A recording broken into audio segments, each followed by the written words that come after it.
we see each other. Okay, very good. Welcome, ladies and gentlemen, brothers and sisters. This is the second hour of A New Day for Al-Islam. This is a rebroadcast. My name is William Kareem, and you were listening to the rebroadcast Imam Yusuf Ramadan. And we're into the second hour with myself and our content producer, Hasan Ali. Yes, and sir. Who we have for this morning with us? Assalamu alaikum. We have a great guest. He is an activist from Southeast Queens, former director of constituent affairs for the 28th Council District, and a personal friend of mine, JAHI ROSE. Hey, how's it going? Good morning. Assalamu alaikum. Walaikum assalam. Now, JAHI is a personal friend of mine, just like I stated earlier today. And the reason why I wanted to invite him on was because, as everyone knows, this is the beginning of Black History Month. This is February 2nd.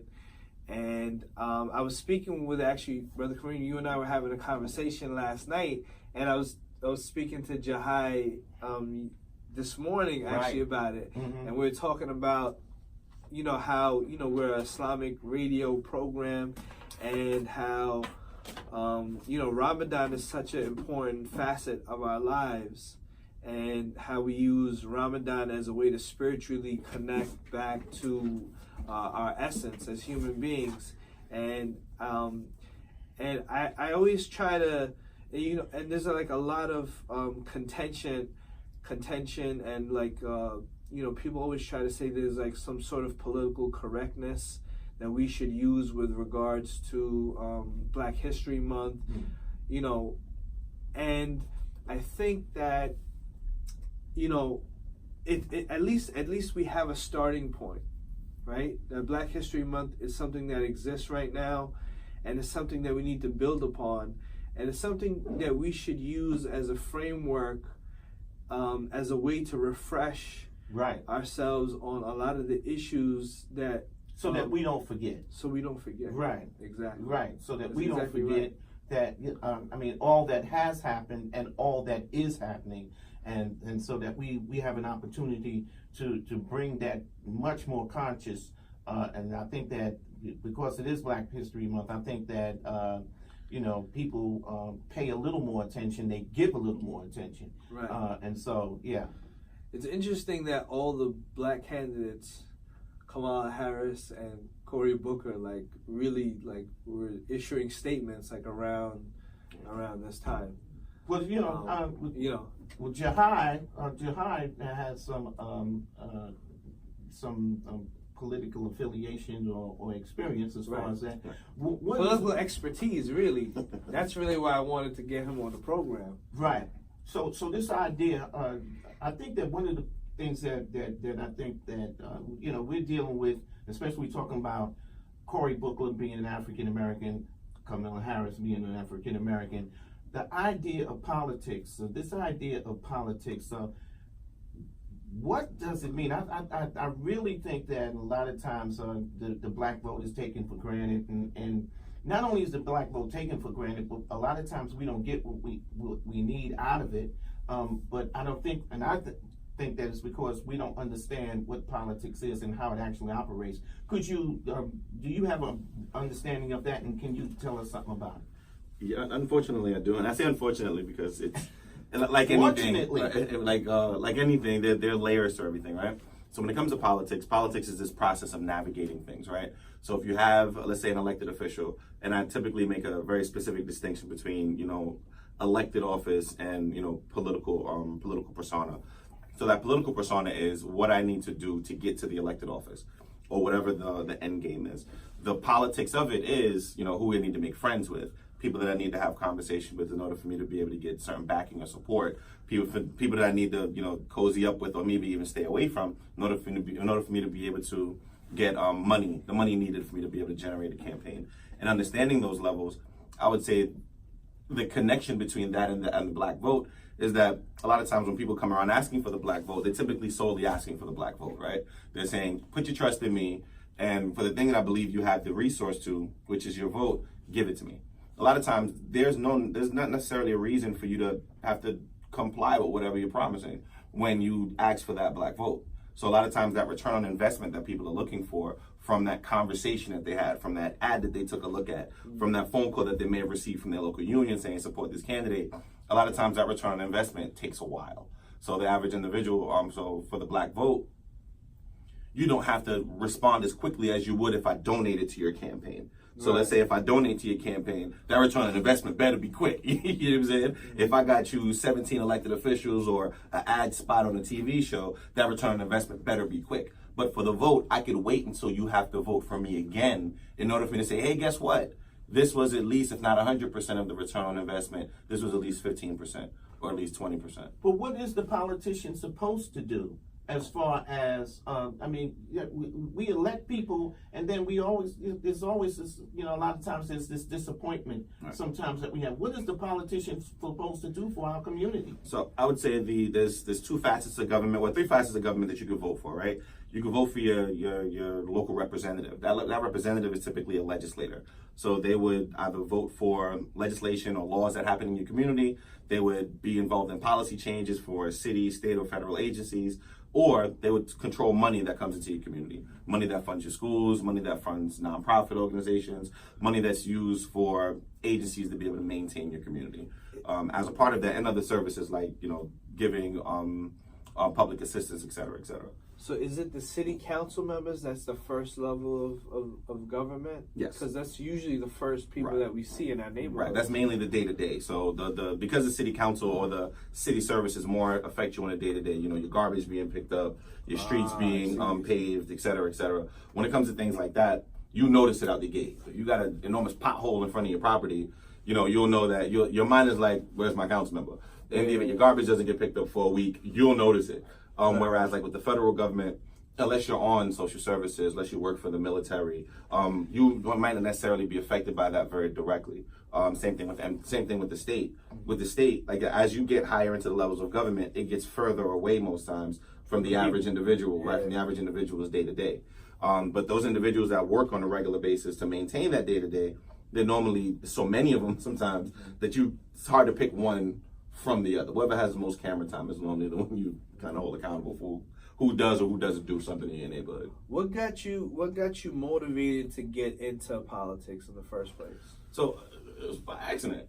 Yeah, by accident. So I want to say that. I always wanted to ask you that, by the way. Well, thank you. I would say initially when I left from high school and started college, my overall goal was to stay as far away from elected officials as possible because I didn't see the purpose. And like the average individual, even though I voted, I really wasn't paying much attention to who I was voting for. I just voted for whoever I saw the most. After I got to college, I actually was asked to join a campaign because I think my first introduction to an elected official was a negative one. I asked for support on something. They told me, nah, I don't want to support that. I was like, see, you guys are useless, and I kept it moving. Who was that? That was Leroy Conrad. Oh, God. Yeah, I was asking him to, well, he knows his story. I was asking him, I was told by the director for your college, the director for student activities for your college, to ask him to help support the N-word buttons. Oh, right. So they said we should get them mass produced because they were so popular on campus. They were. And I said, right. So they said, we because he was doing the same. We should have. He said because, we'll probably get into that later on. But because they were so popular, they said maybe we should support them. Maybe we should get them mass produced. And at the same time, he was also doing an N-word campaign. His N-word campaign was a little different than mine. His was put the slash across the N-word. Ours was, use a very specific, instead of calling me the N-word, call me your brother. Well, let's talk about that now because you mentioned that. So when JAHI and I, we know each other from college, from York College. That's where we met each other. And it was a really contentious time. I want to talk about the contentious time, but one of the things that you had done was you had the campaign, and I think that was one of the things that attracted me to the Urban Enrichment Society. So that was one of the big things that you had started at your college. That's what you were known for. You started that? Yes. I want to say that came out of not a place of feeling like I didn't have a voice, because I wanted to do an event on campus regarding police and community relations in the wake of the Sean Bell shooting. I felt like the way that we were handling it was too aggressive on one side and not aggressive enough on the other side. So the side that I thought we were aggressive with was being angry. Like we were comfortable with saying everybody else is wrong. I'm mad about that. But we weren't comfortable about the healing process. At this point, a man has lost his life. We have a family destroyed. So I wanted to do a peace enforcement awareness rally for us to be able to get a gauge of what officers are supposed to do, what we're supposed to do, have a very direct conversation with officers, hash it out for the most part. Your college told me flat out, no, you can't do it unless you started a student organization. So I said, let me start the student organization. And the overall focus was, for the most part, progress. We wanted to be able to encourage local community members to be engaged in the process of making our community a lot more progressive. And as a part of that conversation, I had to start the organization. When I started it, we took on issues like the N-word, like we had debates. We had a lot of debates.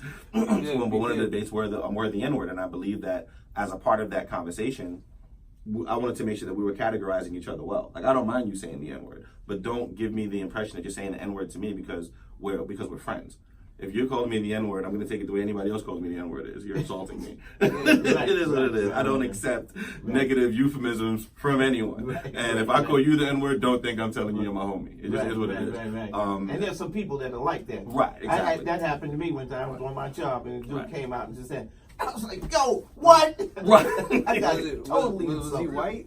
Nah, he's a brother. No, he's a brother. It's just, and the goal was to tell people, I don't like to tell people what to do. I like to give you options. So don't call me your brother. Don't call me the N-word. Call me your brother.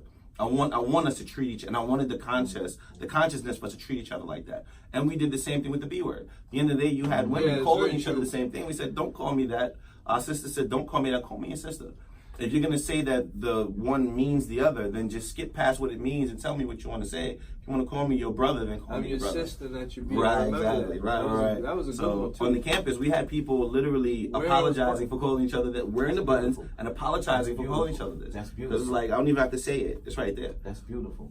So conversations like that were conversations that I believe during that time period were very important. And that's actually one of the reasons why, so it's a good segue, because that's actually one of the things that attracted the elected office that I was working for to want to work with me, because they realized that I had a good command on what it meant to be socially conscious for the most part, and I was willing to do something about it. It's one thing for you to be able to talk and have these conversations about what needs to be done. It's another thing for you to say, you know what, let's grab a group of people, get some brothers and sisters together, and try to make that impact that's necessary. So that's one of the things that got me into a position where somebody said, you know what, he might be an asset. Right. And I knew that you weren't going to end up with Leroy, because it just, he was just, you could tell. But he's been around a long time, man. A long time. This is what I can say about this. Is he still in office? He's in state senate. He's senator now, right? Yeah, he's in state senate. And he, but I think that he has done a pretty good job of bringing money back to the community. Yeah, we actually helped us, right? He gave us he gave us a citation when we did the domestic violence event. He gave us a citation for it. I didn't even know that. Yeah, it's in the archives with the Urban Enrichment Society. Is that on film? It's not on film, no. He gave it to us at the end of the event. He had, remember Al Canoe? Al Canoe used to go to the school and used to work for him. Yes. He's the one that presented at the end of the event. You gotta give me Al Canoe's. Yeah, I'll do that. So I want to say this about Carmi. Despite the fact that my original introduction to him was a negative one, I did realize that what his responsibility was, he was great at it. So I want to say out the gate, despite the fact that I don't think he always presents well, but in the midst of what he's doing, he's like Tim Duncan, right? No matter how, he doesn't, he's not the most charismatic, but he gets the shot. He has the social position to get it done. Yeah. So in his ascension from city councils to state senate, I've always appreciated the fact that he's consistent. If you need him somewhere, he's there. The other thing that he helped us do is the Andy Dufresne. Yes. Even though it didn't pan out all the way in the best way. Right.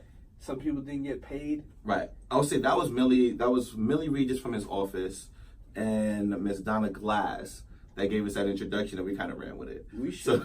So, that was pretty cool. So what he's talking about is, I think it was the first year we started Urban Enrichment. No, it was the end. No, it was the second. That was the second project that we did when we got into Urban Enrichment. I think this was the end. Because we did it for 2 years. That's why. We did it for 2 years straight, and then the last year we lost everything. I remember it different. I probably